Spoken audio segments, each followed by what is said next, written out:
A paz do Senhor, meus queridos irmãos. Mais uma vez estamos aqui na TV Viva a Promessa para a programação da Escola Bíblica Especial. Eu sou o pastor Wilbert. É uma grande satisfação ter a sua companhia.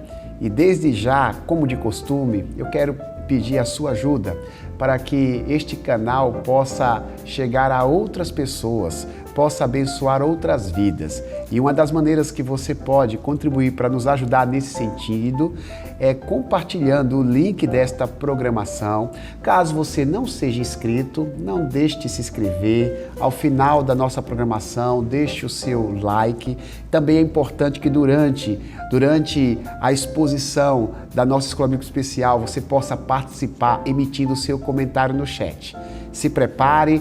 Tenho certeza que Deus tem grandes coisas para realizar em nossas vidas através da Escola Bíblica Especial de hoje. Daqui a pouco a gente volta.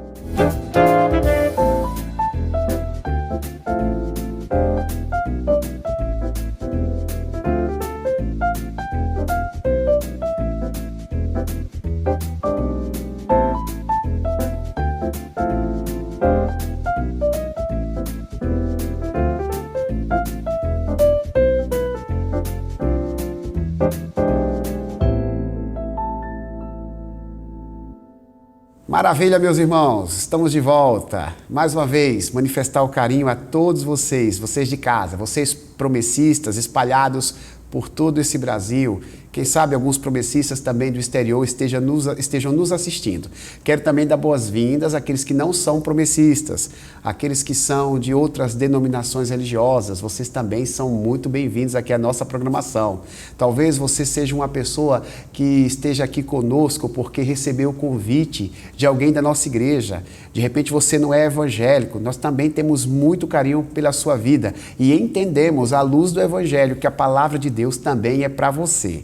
A nossa igreja, a Igreja Adventista da Promessa, entende que a escola bíblica é uma ferramenta muito importante para anunciar a palavra de Deus e para edificar espiritualmente as pessoas. Nós temos as nossas escolas bíblicas presenciais nas nossas igrejas locais, mas também nós temos essa escola bíblica, a escola bíblica transmitida semanalmente. Como de costume, nós temos uma série de lições bíblicas que são estudadas a cada 3 meses e ao longo desses 3 meses nós estamos estudando a teologia do Antigo Testamento. O tema da lição é Deus das Alianças e hoje é a nossa última lição do trimestre e é uma honra ter você participando com a gente. Quero também aproveitar e apresentar aqui o nosso convidado, o pastor Eleilton Freitas. Pastor Eleilton, ele é vice-presidente da Convenção Geral das Igrejas Adventistas da Promessa. Ele também colabora nesta programação, ele colabora sendo o produtor das nossas lições bíblicas, sendo o editor responsável. Ele é responsável pela editora Promessa. O pastor Eleilton também já esteve aqui apresentando a Escola Bíblica Especial. É um prazer, pastor Eleilton, ter a sua presença novamente com a gente. Por favor, dê a sua saudação, dê o seu parecer a respeito daquilo que vamos fazer hoje. Amém, pastor Wilbert. Muito obrigado pela oportunidade, que Deus nos dê um tempo aqui abençoado.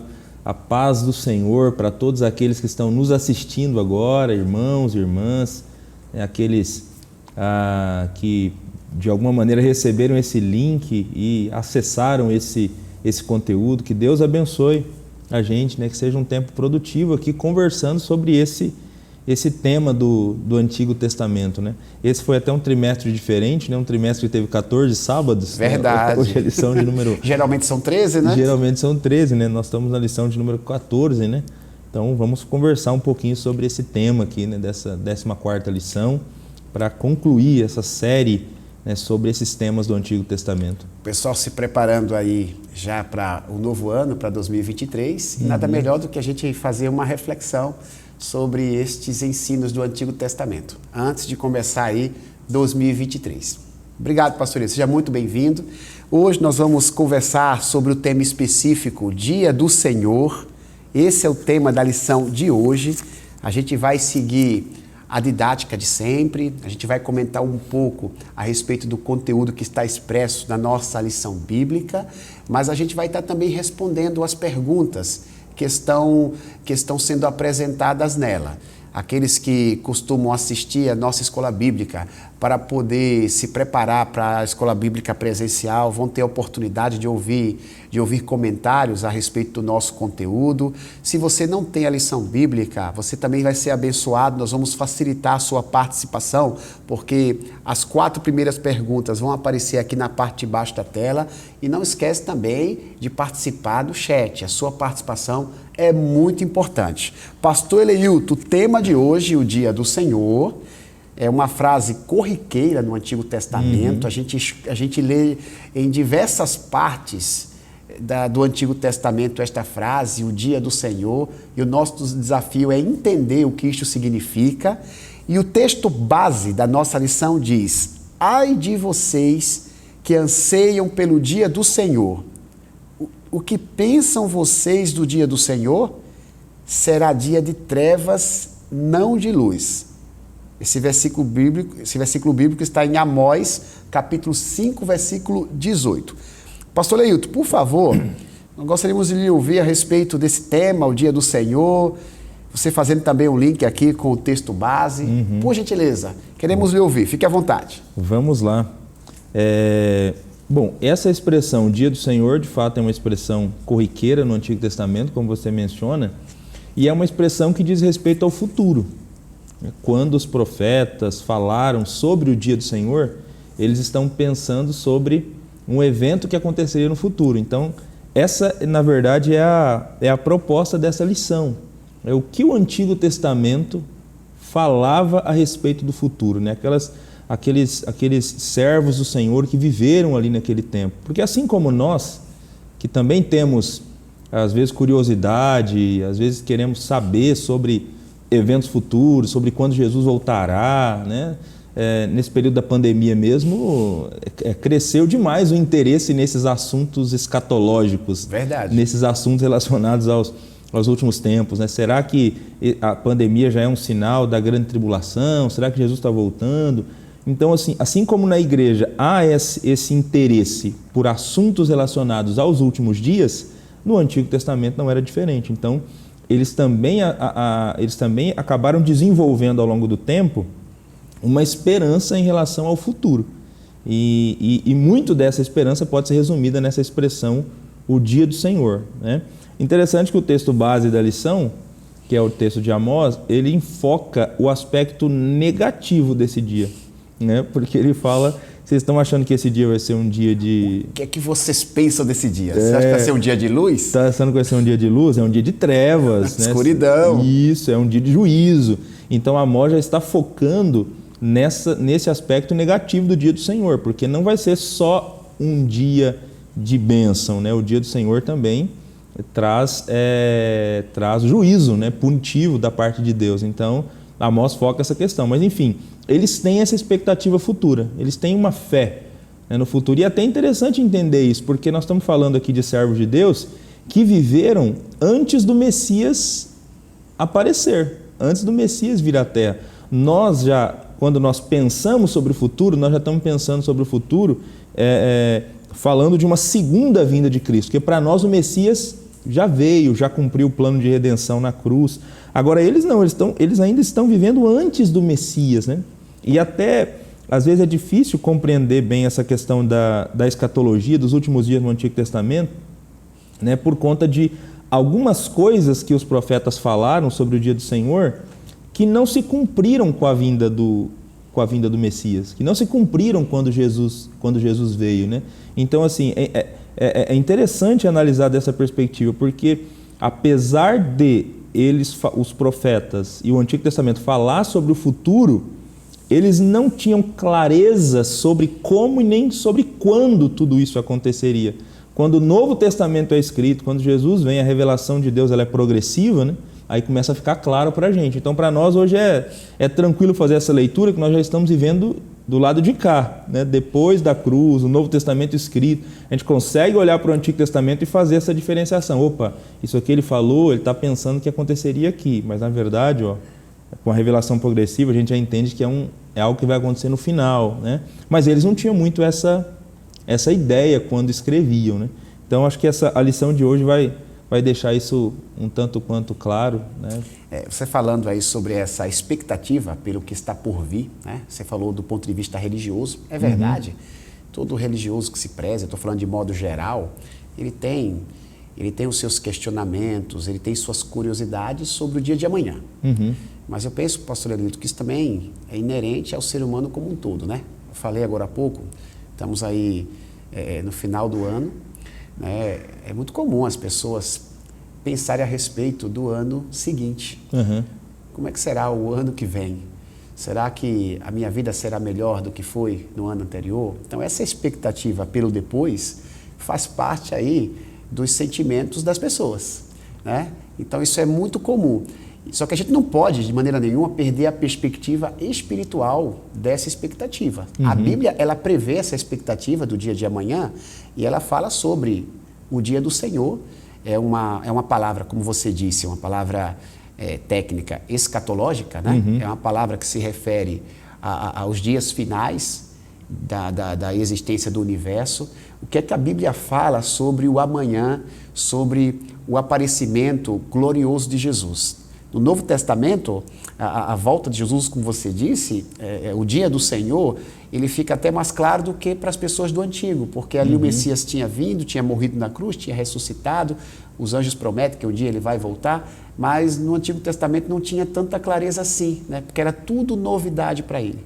De todo modo, existem profecias interessantes que abordam essa palavra, que a gente precisa aqui se aprofundar, até para que a gente tenha essas expectativas devidamente controladas por aquilo que o Senhor promete na sua palavra. Correto, pastor? É isso aí, não, com certeza. Não é de hoje que os seres humanos querem saber sobre o futuro, né? E está aí o Antigo Testamento para mostrar isso para a gente, né? O Antigo Testamento foca mais a questão do servo de Deus, mas isso é uma questão de todo ser humano. Os seres humanos querem saber sobre o futuro, sobre a realidade última, né? Enfim, surgem essas dúvidas. Talvez existam pessoas nos assistindo agora que não são cristãs, né? Que não professam a fé cristã. Então, hoje, se você tem essas dúvidas em relação ao futuro, você vai ouvir respostas aqui partindo de uma perspectiva de uma cosmovisão cristã alicerçada nas Escrituras Sagradas. Nós temos uma resposta, né, à luz da Bíblia, sobre o que o futuro nos reserva. E não são previsões aleatórias, né? Pelo contrário, né? São previsões certeiras, porque foram dadas pelo próprio Deus e o próprio Deus que usou os profetas para profetizar alguns acontecimentos que já se cumpriram e outros vão se cumprir. Então a gente vai falar muito sobre essa questão do dia do Senhor. O pastor Lito vai nos ajudar e a gente vai, pastor Lito, agora para as perguntas que vão aparecer aqui na parte de baixo da tela, tá bom? Fique à vontade, pastor Lito, para poder nos ajudar. Precisamos muito da sua colaboração. Você de casa, acompanha aí a pergunta que vai aparecer aqui na parte de baixo da tela. Diz assim, ó: o povo de Deus no Antigo Testamento vivia com esperança em relação ao futuro. Era uma pergunta. O povo de Deus no Antigo Testamento vivia com esperança em relação ao futuro? Qual era a compreensão deles sobre o reino de Deus? Comente com base no item 1 da nossa lição, em Gênesis 3,15, Daniel 2,44 e 7,14. Como a gente está numa escola bíblica, eu vou convidar você a acompanhar os textos bíblicos que a gente vai aqui ler. A gente vai ler esses 3 versículos mencionados pela lição aqui. Vou pedir ao pastor Lito para me ajudar, por favor. Ele vai ler para a gente aí Daniel, capítulo 2, versículo 44 e depois o 7,14. E eu vou ler no livro de Gênesis, o capítulo 3, versículo 15, para a gente poder basear aqui as respostas da nossa pergunta. Gênesis 3, versículo 15, diz assim: porém, inimizade entre ti e a mulher, entre a tua descendência e o seu descendente. Este te ferirá a cabeça e tu lhe ferirás o calcanhar. O texto aparece num tom de poesia, mas é um texto profético. Daqui a pouco o pastor Elito vai fazer o link desse texto com os demais que vão ser lidos agora.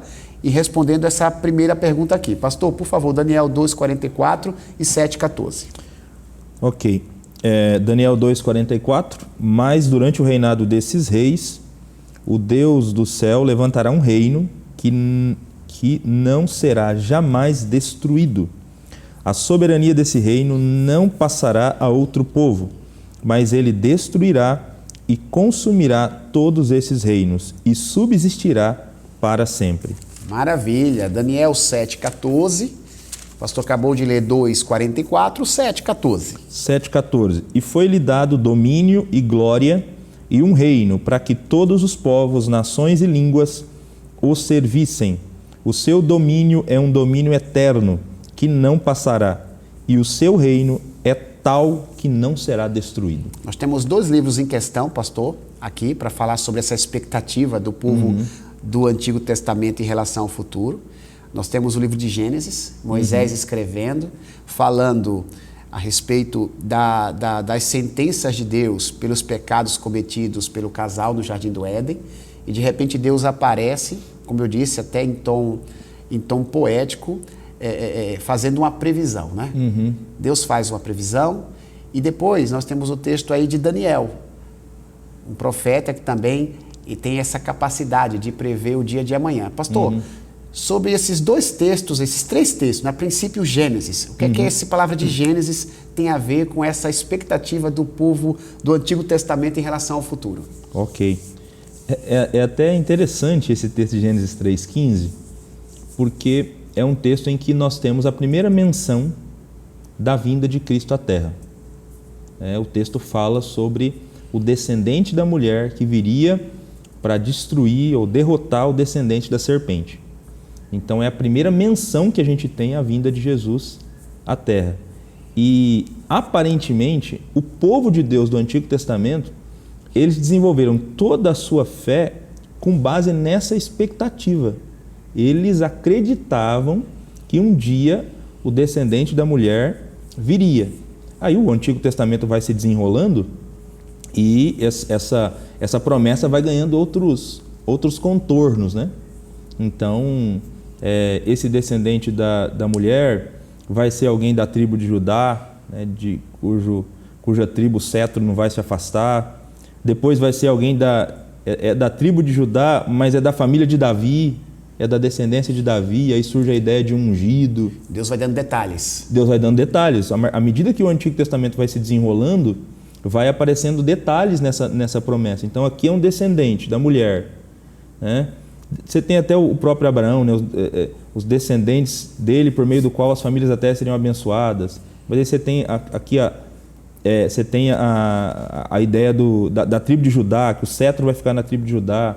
Depois Davi, que é da tribo de Judá, tem um descendente dele que o reino dele não vai ter fim. Então vai ganhando contorno. Aí você chega em Daniel, aí já aparece a figura do Filho do Homem. Mas todas essas figuras, elas remetem à ideia de alguém que virá no futuro para resolver esse problema causado pelo pecado. Então aqui no Gênesis a gente tem o pecado entrando na história humana e bagunçando o mundo criado por Deus. Então tudo funcionava de maneira harmônica até então, até o pecado entrar e bagunçar. Mas Deus, que sempre governou tudo e sempre foi rei e dono de tudo, ele não perdeu o controle quando o pecado entrou na história humana. Ele continua sendo rei. E aí ele tomou medidas então ao longo do tempo, e o Antigo Testamento mostra isso, para restaurar esse seu governo sobre tudo. Ele sempre foi rei sobre tudo, né? De direito. Sim. Mas de fato, a partir do pecado, há focos de rebelião contra a vontade de Deus. Então ele está agindo para que ele seja rei de fato e de direito, né? De direito e de fato sobre tudo. E a vinda do Messias, a vinda desse descendente, a vinda desse governante, né, para colocar ordem nas coisas, faz parte desse plano de Deus que foi revelado no Antigo Testamento. Então no Antigo Testamento o povo de Deus tem essa expectativa: um dia virá esse rei, um dia virá esse descendente, um dia virá o Filho do Homem que vai colocar ordem ao caos causado pelo pecado. E essa profecia, né, sobre o surgimento, né, daquele que colocaria em ordem todas as coisas, ela aparece depois da desgraça do pecado. Todas as vezes que esse texto era lido no seguinte contexto, né? O homem pecou, a mulher pecou, ambos foram expulsos do jardim, eles não mais ali habitariam com Deus, eles sofreriam todas as mazelas deste mundo, mas Deus diz, espera aí, antes que vocês pensem que tudo está perdido, eu tenho aqui uma previsão certeira para vocês. Eu tenho uma profecia. Em algum momento da história da mulher vai surgir um descendente que vai esmagar a cabeça da serpente. Então ele vai ser a solução. Então aí é a primeira menção do dia do Senhor, né? Vai aparecer alguém que é Senhor, que vai pôr fim a tudo isso que foi feito, toda essa bagunça generalizada, que é o próprio Cristo Jesus, né? Então, o Antigo Testamento já fazendo a previsão do aparecimento do Filho de Deus, do próprio Senhor. Daí aparece o profeta Daniel. Daniel, ele é, na Bíblia, conhecido como alguém extremamente usado por Deus do que diz respeito a visões, né? Ele tem a visão do futuro. O que você pode falar sobre Daniel com base nesses 2 versículos, pastor? Legal.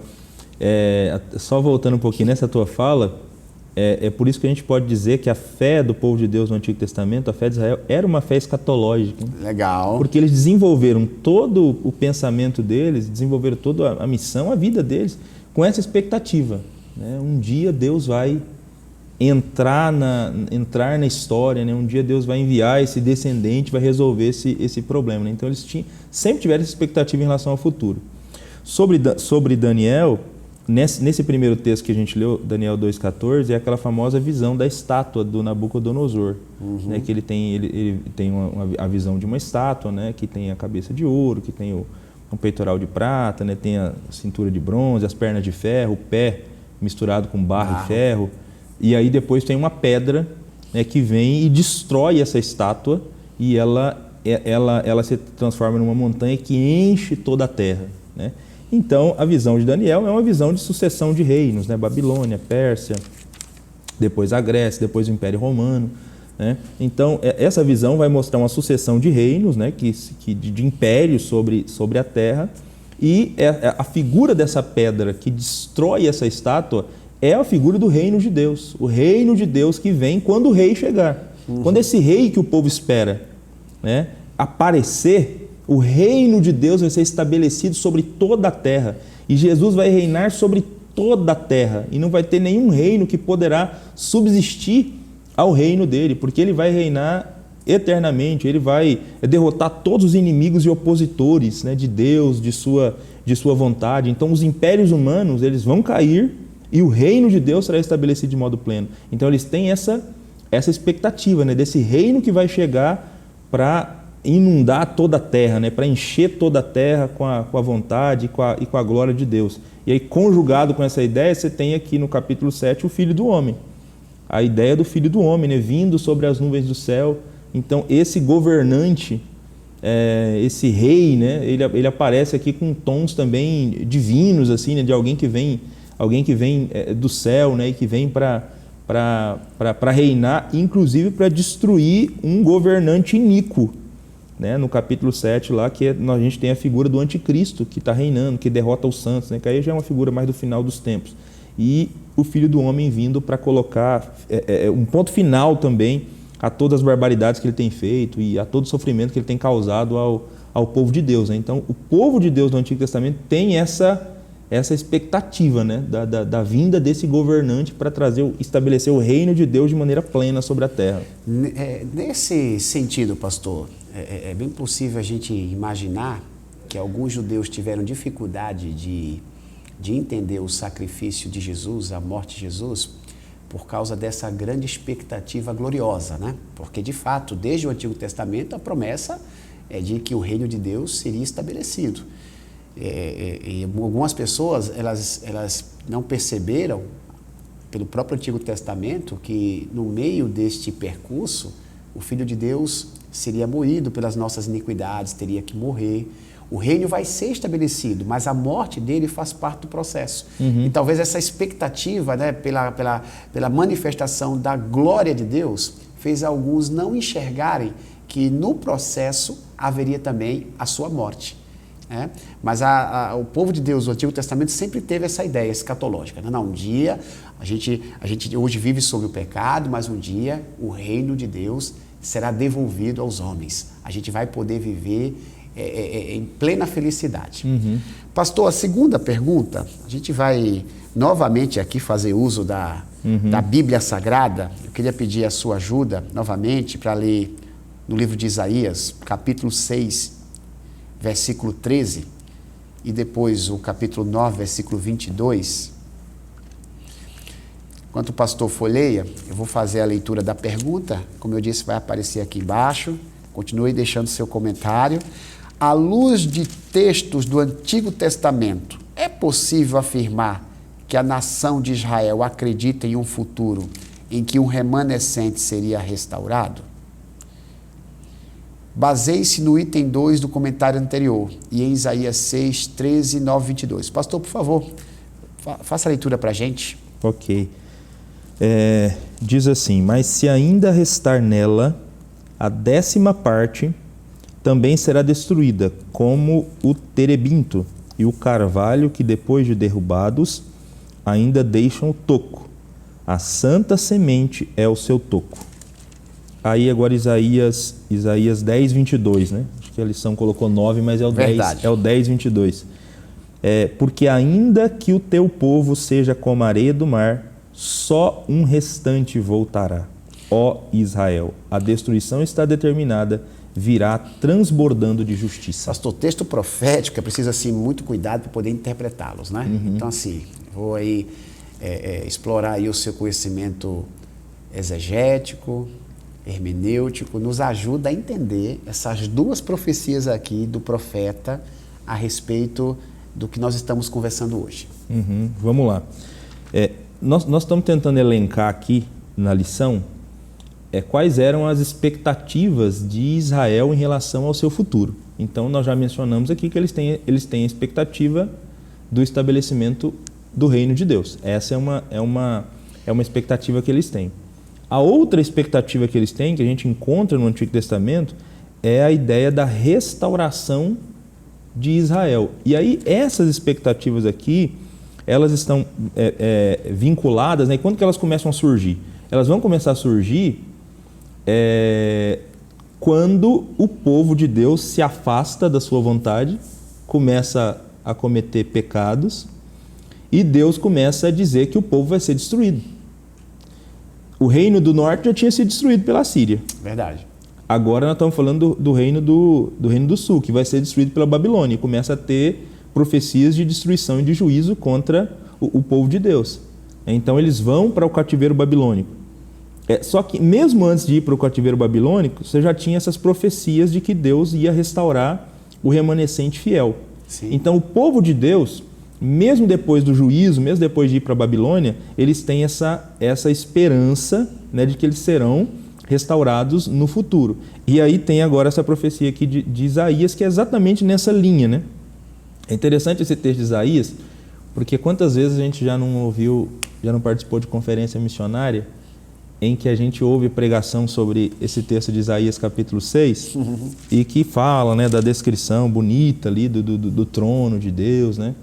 E aí, quando o Senhor pergunta, né, quem há de ir por nós, né, quem enviarei, quem há de ir por nós, e o Isaías responde, né, eis-me aqui, né, aqui sou eu, envia-me a mim. Né? Isso. E a gente geralmente termina aqui, né? A gente para aqui mas tem mais coisa para entender aí. Tem mais coisa. A gente para aqui, né? Tá, então ele se colocou à disposição e foi e tal. Só que você continua lendo aqui, você vai perceber que a missão de Isaías, do ponto de vista humano, seria uma missão de insucesso, de fracasso, porque as pessoas não iriam ouvir a pregação dele. Você continua lendo o texto, e aí o texto vai dizer o seguinte: vai e diz a esse povo, ouvindo ouvireis e nunca entendereis, e vendo vereis e jamais percebereis. Torna o coração desse povo insensível, que os seus ouvidos fiquem surdos, seus olhos cegos, para que não vejam com os olhos, não ouçam com os ouvidos, não entendam com o coração, não se convertam e não sejam curados. Então assim, o povo está estavam num nível de pecado, de afastamento de Deus, que o profeta iria pregar, e vários outros profetas iriam pregar também nesse contexto aqui, né? Quando fosse chegando mais perto o período da Babilônia vir, e o povo não ia querer saber de se voltar para Deus, de se arrepender. Tanto é que eles não se voltaram mesmo, eles foram levados cativos para a Babilônia. Deus mandou vários profetas e eles não ouviram a pregação dos profetas. O coração deles se tornou duro. Mas ainda assim, aí você tem então essa profecia do versículo 13 aqui, né? Se a 10ª parte, né? Mas se um remanescente se converter ali, né? Vai ser como toco, né? Aí cita aqui duas árvores aqui, né? Mesmo depois de derrubadas, ainda deixa o toco, né? E do toco pode nascer alguma coisa. Então assim, se o remanescente se converter, eu vou restaurar. Então eles têm essa esperança. O povo de Israel que vai para o cativeiro, que está sendo castigado por Deus, eles estão sendo castigados, mas eles têm isso aí, não, Deus vai nos restaurar. Um dia Deus vai restaurar o seu povo novamente. Então eles também nutrem essa esperança de que a nação, de que o remanescente será restaurado por Deus. Então, no contexto desses anseios do povo de Israel, é que os profetas, quando emitem as previsões do futuro, eles utilizam ali a frase dia do Senhor, né? Porque o povo de Israel compreendia que o que eles vivenciavam na terra não era aquilo que Deus havia prometido, não era aquilo que Deus havia planejado. Você falou, né, que lá no início, Adão e Eva, quando foram expulsos do jardim, eles começaram a viver uma espécie de bagunça, o universo ficou bagunçado, mas Deus, nada foge do seu controle. Deus já sabia o que ia acontecer, e a Bíblia diz que Ele tem um plano redentor desde a fundação do mundo. Então, Deus não faz improvisos, Deus já sabia o que ia acontecer, então Ele tinha ali um plano redentor para a humanidade. Então, toda Israel, com esse anseio de que as coisas seriam restauradas, começa a ouvir os profetas. E os profetas, em alguns momentos, dizem, olha, vai chegar o dia do Senhor. O grande e terrível dia do Senhor. O que é que vocês acham a respeito do dia do Senhor? Então, pastor, falando do dia do Senhor, o que essa expressão significa? É a terceira pergunta. O que significa a expressão dia do Senhor no Antigo Testamento? O que exatamente o povo esperava? Comente, tomando como base o item 3. Eu inclusive, pastor, faço a seguinte pergunta para você. O dia do Senhor, ele se refere somente à volta de Jesus a este mundo, ou também estava relacionado ao aparecimento do Messias? Fique à vontade, por favor. Ok. Bom, eu vou usar aqui uma frase da lição, no item 3, né? O dia do Senhor faz referência ao dia de uma visitação decisiva e futura de Deus na história. Ok. Então, quando eles pensam em dia do Senhor, eles estão pensando assim, um dia Deus vai agir definitivamente na história. Mas aí o que eu disse para você, que a gente comentou a princípio, né?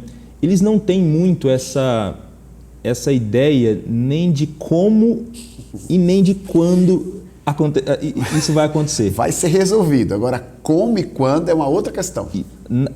Na mente do povo judeu do Antigo Testamento, né, do povo de Israel, eles não têm, por exemplo, essa noção que a gente tem hoje de primeira e segunda vinda de Cristo. Para eles não existia essa ideia de segunda vinda de Cristo. Para a gente é fácil fazer essa distinção, né? Sim. Para eles não. Nós estamos vivendo depois da vinda de Jesus. Então, para eles não. Para eles, assim, o Messias vai vir de uma única vez e vai resolver tudo. Então, na mente do povo de Deus do Antigo Testamento, tudo seria resolvido com a chegada do Messias, né? De uma única vez. Então, não existe essa separação entre primeira e segunda vinda de Jesus, né? Então você pega os textos, né, o que a gente leu aí no início de Amós. Vai ser um dia de trevas e não de luz. Sofonias diz que vai ser um dia amargo, de indignação e angústia, né? Só que Malaquias vai dizer que para aqueles que temem ao Senhor será um dia de salvação. Assim como Joel também, quando ele falou do dia do Senhor, ele falou que vai ser o dia que o Espírito seria derramado. Então, assim, existem coisas positivas também no dia do Senhor. Mas você percebe que, quando você olha para a expressão dia do Senhor no Antigo Testamento, há coisas que o Antigo Testamento fala sobre o dia do Senhor que se cumpriram com a chegada de Jesus, com a primeira vinda de Jesus, como o estabelecimento do reino de Deus, por exemplo, Sim. como o derramamento do Espírito, como a nova aliança que seria feita no dia do Senhor. E isso se cumpriu com a primeira vinda de Cristo. Mas há coisas no dia do Senhor, como o juízo dos ímpios, como a salvação eterna dos salvos, né? Como o estabelecimento pleno da justiça de Deus, que só vão se cumprir com a segunda vinda de Jesus. A vinda do Filho do Homem para destruir o anticristo, segunda vinda de Jesus. Então, como eles não têm, de fato, eles não tinham essa ideia de primeira e segunda vinda, para eles resolve de uma única vez, então, é o que você comentou há pouco. Achei muito interessante o seu comentário. Eles tiveram dificuldade para entender o Filho do Homem. Se o dia do Senhor é um dia decisivo, que vai restaurar todas as coisas, por que o Senhor está numa cruz? Isso. Eles não conseguem entender. Como assim o Filho do Homem vai morrer? Não, esse não é o Filho do Homem que a gente leu no Antigo Testamento. O Filho do Homem do Antigo Testamento é vitorioso. Ele vem sobre as nuvens do céu, ele vem para vencer. Agora o Filho do Homem numa cruz. Então, realmente eles não conseguiram fazer essa leitura, não conseguiram fazer a leitura correta da ideia que o Filho do Homem e o servo sofredor são duas imagens do Messias que precisam ser conjugadas. Olharam, né? Só para um ângulo. Só para um ângulo, exatamente. Então, aí não conseguiram perceber isso. E aí, agora, a gente fazendo a leitura da Bíblia como um todo, a revelação completa, a gente consegue fazer essa distinção e chegar à conclusão que o dia do Senhor, ele já começou. Os últimos dias, últimos dias do Antigo Testamento já começaram com a vinda de Jesus, né? Acontece que o que estava prometido não vai se cumprir de uma única vez. Jesus iniciou esse período chamado últimos dias, que vai se concluir quando ele voltar a segunda vez, né? Então, nós estamos vivendo aqui nessa janela, nós já estamos vivendo os últimos dias. Muito do que os profetas falaram que aconteceria no dia do Senhor já aconteceu, e tem coisa para acontecer ainda. Nós vivemos nesse tempo, né, chamado últimos dias, né? Muito bom. Muito bem explicado, pastor. Pode-se afirmar, então, até com base aí no que Amós escreveu, foi o texto base da lição, que o dia do Senhor é um dia de tristeza e dia de alegria. Sim. Né? Porque compreende uma série de ações, uma série de situações. Pastor, após essa explicação, eu vou fazer a leitura de Isaías 65, 17. Isso no Antigo Testamento. Parece um texto do Novo Testamento, um texto pós-Messias, mas é do Antigo Testamento, e diz assim, ó: pois eis que crio novos céus e nova terra, e não haverá lembrança das coisas passadas, jamais haverá memórias delas.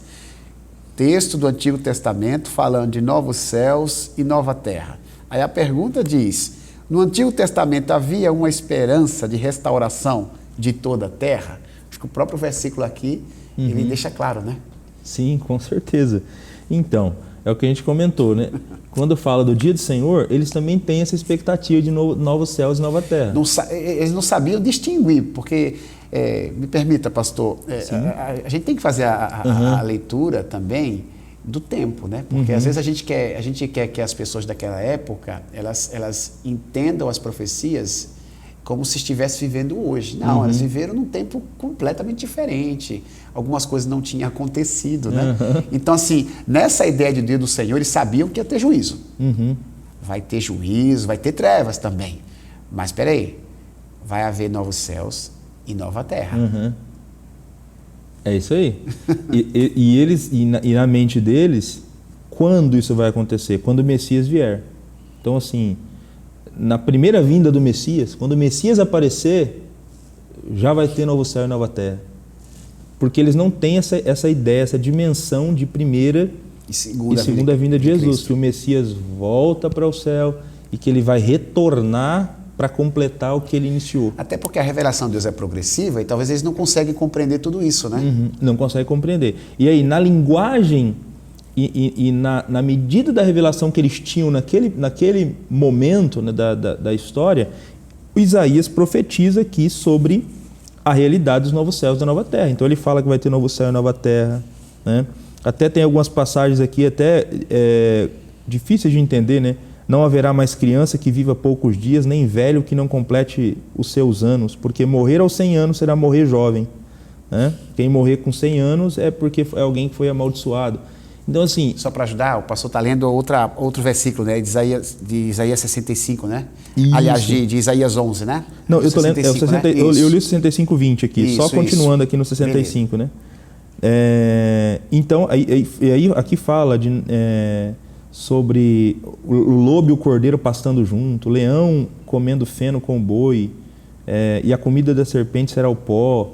Enfim, aí no Isaías 11 fala de uma criança nova guiando um leão, né? Uma criança de peito colocando a mão na cova da serpente. Então, assim, eles têm essa expectativa de que no futuro as coisas vão ser completamente restauradas, né? Eles não têm essa ideia, essa dimensão de uma segunda vinda, de Jesus indo, da igreja ou do povo de Deus, né? Vivendo um milênio no céu, para depois voltar, a terra sendo destruída pelo fogo, né? Consumida pelo fogo, refeita pelo fogo, e depois esse mundo sendo restaurado para o povo de Deus viver aqui. Para eles, assim, a história está correndo e o Messias chega. Quando o Messias chega, começa um melhoramento, né? Nessa terra. Então eles começam a fazer essa descrição com base naquilo que eles têm de conhecimento, né? Então tudo isso aqui de Isaías 65 é uma linguagem poética, uma linguagem figurativa do profeta para se referir a esse tempo, né, em que as pessoas vão ter longevidade, né, em que os animais, né, vão se relacionar com os seres humanos como era lá no princípio, né? Vai ter uma renovação, inclusive, no mundo animal. Mas, assim, tudo isso aqui é linguagem poética. É importante lembrar disso aqui, porque se a gente lê Isaías 35 fala que não haverá leão. Mas tem lugar que fala que vai ter leão. O leão vai comer com o boi e a criança vai guiar o leão, mas depois não vai ter leão. É uma linguagem humana para a gente mensurar de alguma forma, né? Porque o que Deus tem preparado é infinitamente melhor do que tudo que a gente possa imaginar. É isso aí, exatamente. É isso aí. Então, assim, eles têm essa ideia, assim, a terra será renovada. A terra será renovada. Talvez não é exatamente do modo como eles imaginavam, porque, como eu disse, o Novo Testamento vai explicar para a gente como vai acontecer. Mas eles têm essa expectativa. O povo de Deus do Antigo Testamento nutria essa expectativa da renovação dos céus e terra, da renovação, inclusive, do universo, das relações entre seres humanos e animais, né, os animais selvagens, enfim, eles tinham essa esperança. Então, pode-se dizer, né, que essa ideia de renovação do planeta, de transformação de todas as coisas, não surgiu da igreja. O povo de Israel já tinha uma expectativa. Uhum. Você falou, né, desde o início, sempre houve essa expectativa escatológica do povo de Deus, do povo de Israel. Pastor, a nossa didática da lição, ela sempre nos leva a refletir sobre o tema no Novo Testamento. Uhum. A teologia do Antigo Testamento é importante, a gente faz uso dos textos da primeira parte da revelação das Escrituras, mas eles precisam ser confirmados e conferidos no Novo Testamento, né? Uhum. Então a gente sempre tem esse tópico, né? Primeiro a gente explora os textos no Antigo Testamento, o pessoal está acostumado, né? A gente sempre trabalha dessa forma, e depois a gente vai conferir no Novo Testamento. E nesse sentido, a partir dessa conferência no Novo Testamento sobre o dia do Senhor, surge a seguinte pergunta, pastor: mesmo tendo uma firme esperança futura, o povo de Deus do Antigo Testamento não possuía claro conhecimento do como e nem quando todas essas coisas aconteceriam. Como o Novo Testamento ajuda-nos neste sentido? Por favor. A lição fala no início que a esperança do povo do Antigo Testamento em relação ao futuro poderia ser resumida em 6 questões, né? Só 4 foram abordadas nessa lição, porque 2 já foram temas de outras lições, né? Isso mesmo. Que é o derramamento do Espírito e a nova aliança. Então, mas se você pegar as 6 questões, então começando com o reino de Deus, o Novo Testamento mostra que o reino de Deus chegou, porque o rei chegou, né? Então a esperança que eles têm de que o rei vai aparecer para implementar o reino de Deus, um reino que não vai ter fim, da descendência de Davi, se cumpre em Jesus. Perfeito. Né? Então o reino já está entre nós e aguarda a consumação futura quando Jesus vier no seu reino, né? Então, até no Novo Testamento tem essa ideia de que o reino já é, mas não é ainda. Ele ainda virá. Né? Parece confuso, mas não é. Mas não é. É isso aí. Então, você tem essa ideia do reino de Deus. O derramamento do Espírito e a nova aliança. Ambos se cumpriram no Novo Testamento. Isso. O Espírito foi derramado, nós vivemos na era do Espírito. E a nova aliança foi estabelecida na cruz. Mesmo. Né? Então o Espírito foi colocado dentro do povo de Deus, as leis gravadas no coração. Nós já vivemos isso aqui. Então o Novo Testamento atesta o cumprimento dessa expectativa do Antigo Testamento. Né? A restauração de Israel, do remanescente, está acontecendo. Paulo diz que enquanto a igreja cumpre a missão e prega o evangelho, enquanto acontece a plenitude dos gentios, o Israel está sendo salvo. Ele fala isso na carta dele aos romanos. Então tem muitos israelitas se voltando para Cristo, tem muitos judeus se voltando para o Messias. O povo que rejeitou o Messias, né, está voltando para o Messias e faz parte agora do povo de Deus. Está conseguindo compreender, né? Conseguindo compreender. Exatamente. Que o dia do Senhor teve todo aquele processo também, né? Da morte de Jesus. É o toco lá, né? Que há esperança. Então, eles estão conseguindo compreender e voltando-se para Cristo. Então, um número enorme de judeus se voltando para o Senhor Jesus. Nós não cremos naquela teologia dispensacionalista que diz que lá no futuro, vai ter um ponto no futuro onde vai haver uma grande conversão de judeus, né? E um trabalhar de Deus só para o povo de Israel, lá no período da grande tribulação. A gente não crê nisso. Enquanto a igreja está cumprindo a missão, muitos judeus estão voltando, estão crendo em Cristo. Então, isso também está se cumprindo, né? E a questão da restauração de novos céus e nova terra, também o Novo Testamento fala que isso vai acontecer no futuro, né? Quando Jesus voltar segunda vez, o Novo Testamento também fala sobre novos céus e nova terra. E sobre o que aconteceria no dia do Senhor, né? Que também é o tema ali do Antigo Testamento. O Novo Testamento também fala sobre o dia do Senhor, que vai ser um dia de trevas, isso, mas que também será um dia de alegria. Né? Mas acontecerá o dia do Senhor, onde os ímpios serão punidos, onde os ímpios serão julgados. O Novo Testamento dá testemunho de que esse dia vai chegar. É o último dia dos últimos dias. Né? Nós já estamos nos últimos dias, mas nós vamos chegar no dia final dos últimos dias. E haverá o juízo final, e os ímpios serão punidos, e os salvos galardoados, né, pelo Senhor Jesus Cristo. Os acontecimentos principais relacionados ao dia do Senhor, que são mencionados e previstos no Antigo Testamento, eles são confirmados na boca dos apóstolos, na boca de Jesus, no Novo Testamento. O dia do Senhor é um dia de luz, recompensa para os salvos, mas é um dia de trevas, de castigo, de destruição para os não salvos. Isso está claro. E no Novo Testamento a gente encontra os pormenores, né, deste dia do Senhor, que aí é maravilhoso. Onde o próprio Jesus fala que o Filho do Homem despontará nos céus com poder e grande glória, rodeado por seus anjos. O próprio Paulo diz a respeito daqueles que dormem no Senhor, que serão ressuscitados. Aqueles que estiverem vivos serão transformados e em seguida arrebatados para viver eternamente com o Senhor. Então, Deus, ele apresenta os pormenores no Novo Testamento.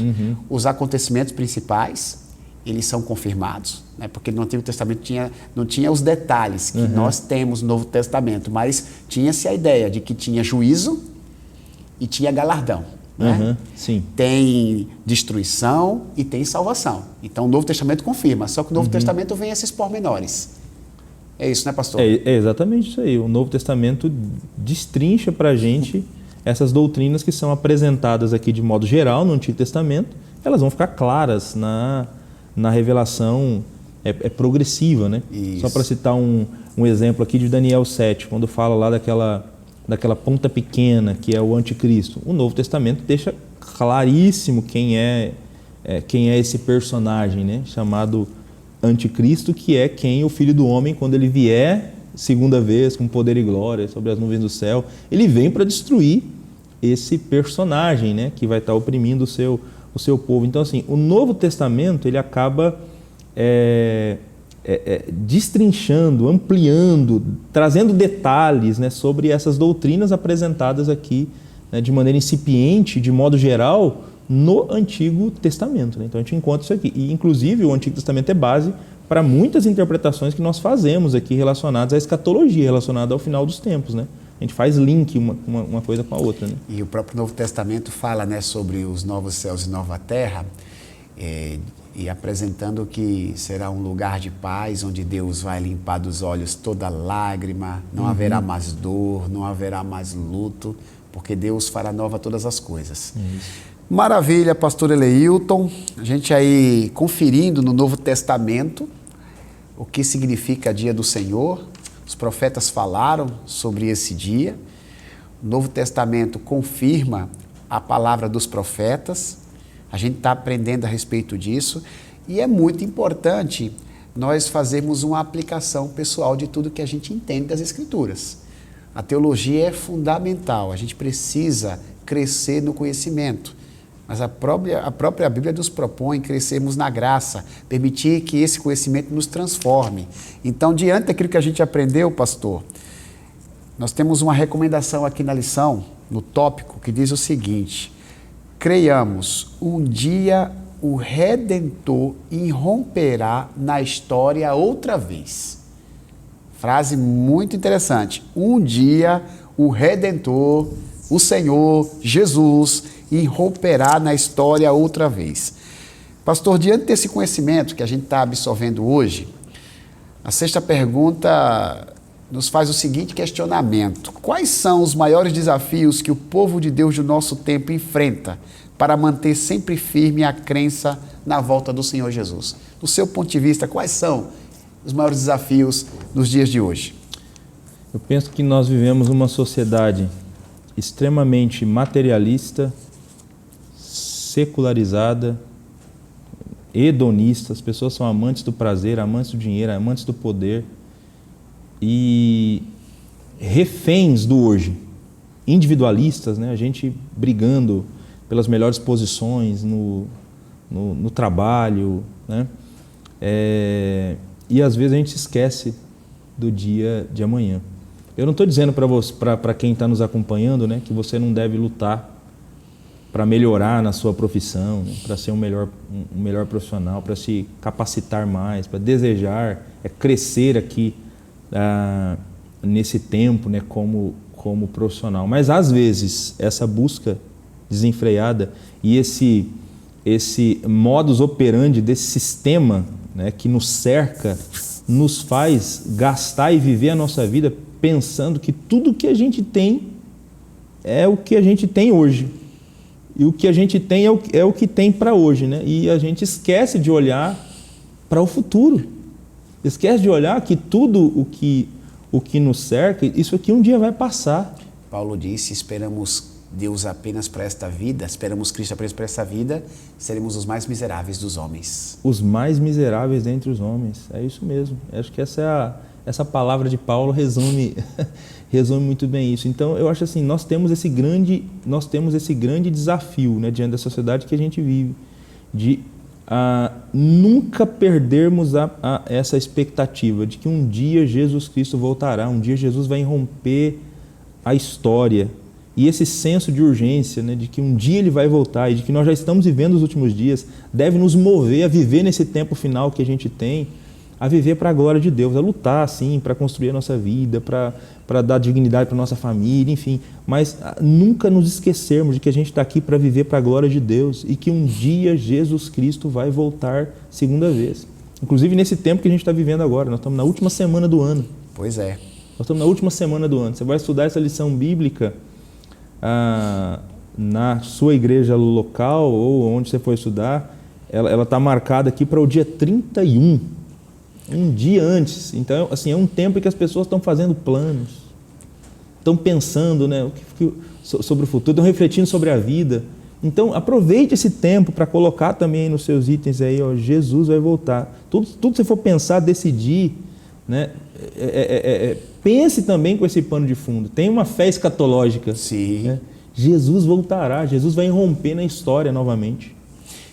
A gente, quando estuda sobre o dia do Senhor, pastor Eleilton, a gente é confrontado é confrontado com essa realidade que um dia acontecerá, que é a volta de Jesus Cristo. A gente não pode viver apenas para ter uma família, uma boa casa, para deixarmos um legado aqui terreno, porque nós somos forasteiros, nós somos peregrinos aqui nesta vida, né?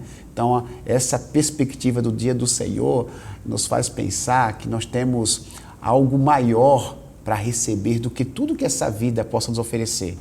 Foi bacana você ter falado que a gente não pode de maneira nenhuma desprezar os benefícios que Deus pode nos dar nesta vida. Claro que Deus pode nos dar uma família abençoada, Deus pode abençoar a obra das nossas mãos no nosso trabalho, mas nós não vivemos para essa terra. Nós temos um novo lugar preparado por Deus. E o pessoal do Antigo Testamento tinha essa ideia, né? Não, nós vivemos na expectativa de que um dia o Senhor fará nova todas as coisas. É isso aí. Aí, neste novo momento, eu vou viver eternamente. Então, eu não posso jamais esquecer disso. Pastor Arilton, mais uma vez eu quero te agradecer, meu irmão. É uma honra ter você aqui com a gente. Amém. Quero aproveitar, parabenizar a você, toda a sua equipe que produz essa lição bíblica, que também é responsável para produzir as próximas, que Deus continue dando sabedoria. Tenho certeza que tem abençoado muito os nossos irmãos que estão em casa, abençoa a minha vida também. Que Deus continue usando vocês, usando a sua pessoa e todos os escritores que produzem a nossa lição bíblica. Que Deus os abençoe. Muito obrigado novamente por ter permitido aí que a Escola Bíblica Especial fizesse parte da sua agenda. Amém. Sei que ela é bem concorrida, mas você valorizou esse momento e a gente agradece a Deus pela sua vida. Pastor, por favor, se despeça dos irmãos que estão em casa.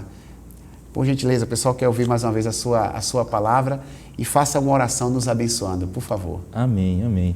Bom, você que nos acompanhou até aqui, irmãos, irmãs, né, amigos, convidados, que Deus continue abençoando a sua vida. Para mim foi uma alegria, né, participar aqui com vocês, junto com o pastor Wilbert, e que a gente caminhe à luz do que a gente estudou hoje aqui, na palavra de Deus, com essa fé sempre viva no coração, de que um dia Jesus Cristo voltará. Amém. Que a gente nunca se esqueça disso, né? E vamos orar então, em nome de Cristo. Senhor, nós te louvamos, meu Deus, te louvamos por o tema da lição de hoje, o dia do Senhor.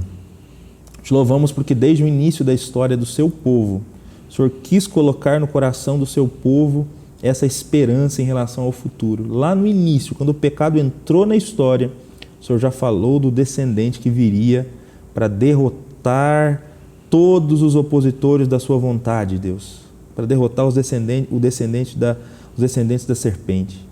E a história bíblica se desenrolou e detalhes foram sendo dados sobre esse plano, sobre quem seria esse descendente que viria, e tudo isso se cumpriu em Jesus de Nazaré. Jesus morreu por nós, a nova aliança foi estabelecida e agora nós vivemos nos últimos dias, aguardando o tempo do teu regresso, aguardando o dia que o Senhor voltará novamente a essa terra para colocar um ponto final em todo pecado, em todo sofrimento, em toda dor, em toda lágrima, e para estabelecer de maneira plena o seu reino. Senhor, nós queremos viver esse dia. Ajuda-nos a caminhar com esperança até esse dia chegar, Senhor Jesus. É o que a gente suplica para Ti. Vem, Senhor Jesus. Amém.